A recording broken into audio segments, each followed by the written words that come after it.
And we're back at 7:15 this morning. The nation mourning, remembering the 9 victims of the Charleston church shooting as the alleged gunman, Dylan Roof, now faces a judge. Roof was captured in North Carolina, but is waking up this morning back in Charleston behind bars.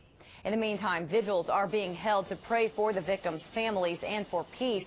We continue our coverage this morning live with Kimberly King, who is in Charleston for us this morning. Kimberly, obviously these wounds still very raw for the people of Charleston. As folks are waking up there this morning, what's the feeling? What's the atmosphere?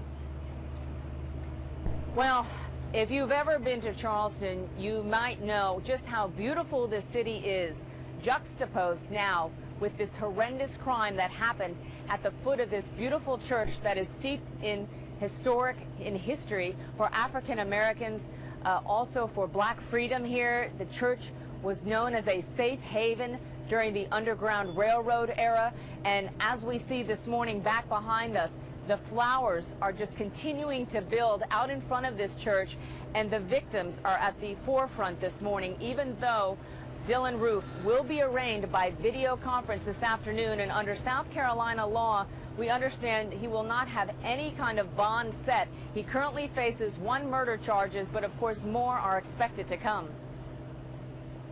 Within hours yesterday of this horrific event, this was being described as a hate crime.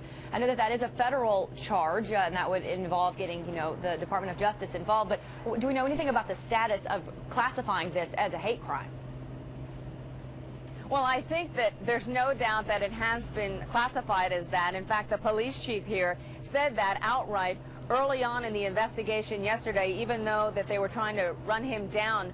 Witness testimonial inside the church said that he had been spewing racist rants, saying he was there to kill black people. But one other interesting note on a larger scale, of the Southern Poverty Law Center, the director of that center that studies hate crimes says that while we've been focused on terrorism, jihadist terrorism on a national scale, he says that these kinds of deep-rooted white supremacy hate crimes, these groups are on the rise nationally. And just to go to your point about the federal charges, those could be forthcoming, but in South Carolina, this is a death penalty state.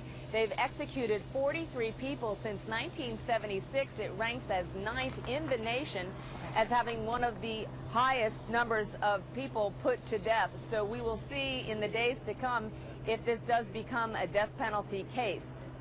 All right, and quickly here, Kimberly, we've got some vigils planned for right here in the D.C. area to remember these 9 victims. What is planned for there in Charleston? I think that's still developing this morning, but what I can tell you is there is a vigil right outside this church. We are seeing people all morning long. I saw a woman just walking up a few minutes before I did this live shot for you. She had a single flower in her hand, and I asked her, were you bringing that up? She said, I had already brought one. I'm bringing this one from my son. Oh, heartbreaking. Our thoughts are with all the folks there in Charleston this morning. They continue to be. Kimberly King live for us. Thank you very much.